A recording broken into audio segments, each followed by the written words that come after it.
What's that? That should be the heart of Oasis. All we need to do is light it with the fire seed, and it'll restore a pep with elemental power. The damage it suffered internally will also slowly begin to heal. Then let's hurry and light it! We still need to find the Traveler! Alright, hang on.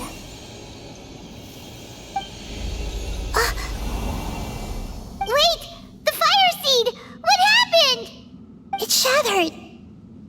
It was even more unstable than I expected. But why? We barely used it! I'm not sure. Perhaps the fire seed was only capable of protecting one person? But if I didn't use its power on everyone, there's no way of knowing where you could have been sucked into. And even if that's the case, there's no reason for it to simply shatter, unless... Unless what? Unless I was already in a weakened state when I created this fire seed. Which would be when we had first saved the desert. Oh no. Wait, let's put that aside for a moment. If the fire seed has shattered, wouldn't that mean we came all this way for nothing? Oh, do you know what we should do now, Nahida? Oh, come on, Paimon, think! Don't worry, Paimon. This is my responsibility. The fire seed is technically just a ball of highly concentrated elemental power. Although my elemental power is slightly different than that of elemental life forms, I gained a better understanding of it when I turned into a fungus.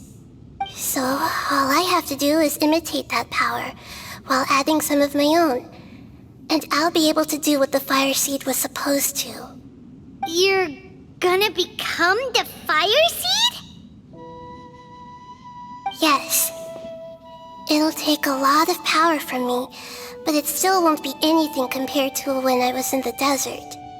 I might, however, become even smaller. What happens if you keep getting smaller? I'll become a blade of grass or a twig. Basically, I'll return to how I was first born. I will be able to unleash power beyond my limits if I can reverse the process of growth. But you'll lose everything. You'll not only lose your appearance, but you'll lose your emotions, memories, and who knows what else? That's all right. None of that matters compared to the dangers that a Pep is facing right now. No, wait! There has to be another way. Besides, what will Sumeru do if you turn into a twig? Maybe you and the Traveler can plant me in the soil of Sumeru once it is all over. I can still communicate with the world through the forest. It's just that you won't be able to see me for some time. You can't be serious. If the Traveler were here, he definitely wouldn't let you go through with it. If we knew this was how you were going to take responsibility, then we never would have agreed in the first place. I'm sorry, Paimon, but we're out of options. Not all eagles who have fallen to the ground can soar in the sky once again. But if no risks are taken, then the eagle will be grounded forever. No. Please, no, Nahida!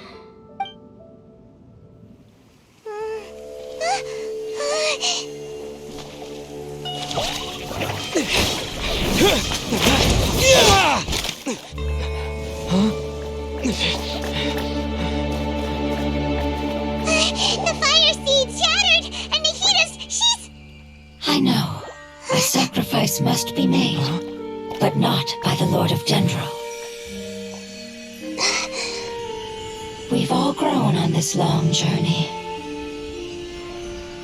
If the purpose of that growth was to return home, then our wishes have come true.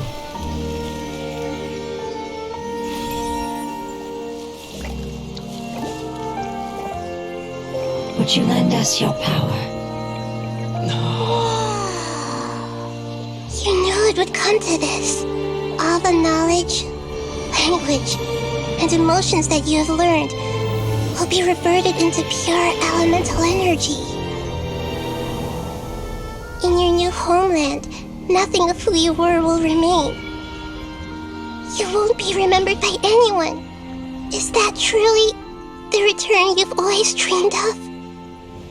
Lord of Dendro, don't be sad. This is not your home. We go home. Lord of Dendro should also go home.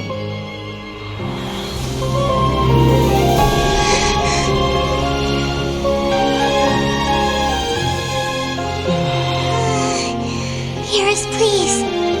Feel our heartfelt desires. Awaken!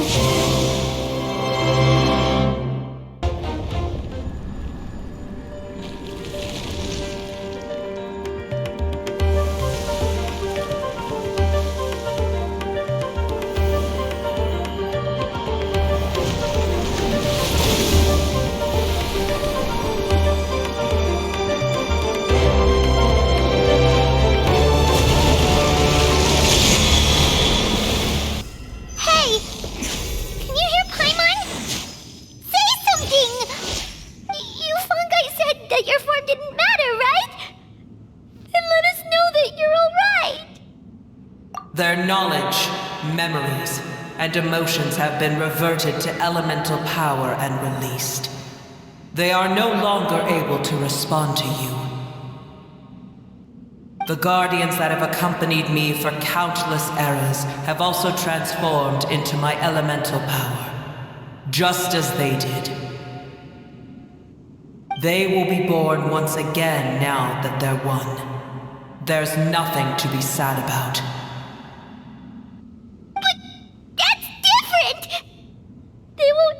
Be the same. Paimon, we will never understand it, and it will never understand us. That's how it's destined to be. But as long as you can be healthy again, then nothing else matters to me, Apep. Samara will be free from threat as long as your health is maintained. I thought that my rage would be kindled once my power returned to me. However, what I feel now is a feeling that has long eluded me. The feeling of peace. The forbidden knowledge influenced you ever since you were contaminated, greatly amplifying your hatred and rage. Yes, there's no denying that. Although my hatred for that usurper from beyond the heavens still stirs deep within me, destroying you and your people serves me no purpose. Be that as it may, my position still stands, and I will have nothing to do with you. When you inevitably perish due to your ever-expanding curiosity, I will still sneer and mock you in my heart. Sheesh, who can put up with you? I respect your decision, and with time, I will prove to you that we will not repeat our mistakes. Before you begin resting, there is one last thing I would like to know. How did you become affected by forbidden knowledge? It's a long story. We all once believed in the distant past that only forbidden knowledge could give us enough power to defeat the heavenly principles. The Dragon King acquired the power of darkness from outside of this world, and led us in a fight against the order established by the outsiders. Dragon King? An unimaginable war took place into that, causing destruction on an unprecedented scale. The world itself was on the verge of collapse. In war, the victor would inherit the right to shape the world, while the losers must turn into ash. But I didn't give up on searching for a way to turn the tides, even after the death of the Dragon King. As I attempted to collect more forbidden knowledge from the corners of the world, as it was on the verge of collapse, I was stopped by the giant spike that fell from the sky. Sand dunes arose where there was only forest, and it was as if even Sumeru itself was trying to tell me that the era of the dragons was over. But you still didn't give up, did you? Because of Amen Al-Ahmar. Yes. Al-Ahmar eventually obtained this power with the help of Nabu Malikata. His ambitions continued to grow, and he planned to establish a powerful kingdom in my domain. Although I didn't think much of him, I allowed his actions under one condition. The condition was that after his death, all the knowledge he came to accumulate would belong to me. At that time, I still harbored deep regrets. By the time the Dragon King finally returned, the world had irrevocably changed. Some of the dragons have grown close to your kind, and have forgotten all about our hatred from when the world was taken from us. And some died, leaving behind nothing but their bones, while others chose to flee after experiencing pain and agony.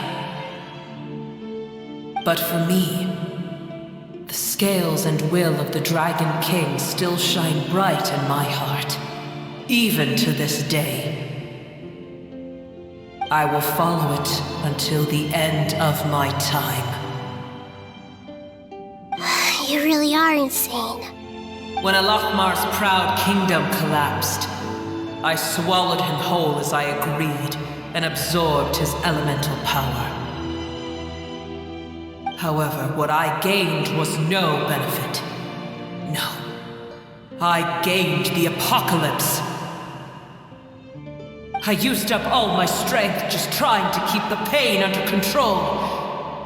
I had no energy to analyze the knowledge he had accumulated. But even then, I still believed that his insanity was far greater than that of my own. So that's how the apocalypse started. I admit that I fell for his trap. I was like a final failsafe in his plan. Tiny Booer, and the rest of you, continue forward. I shall keep a watchful eye. How far will a life so dear and precious to the heavenly principles be able to go? I wonder.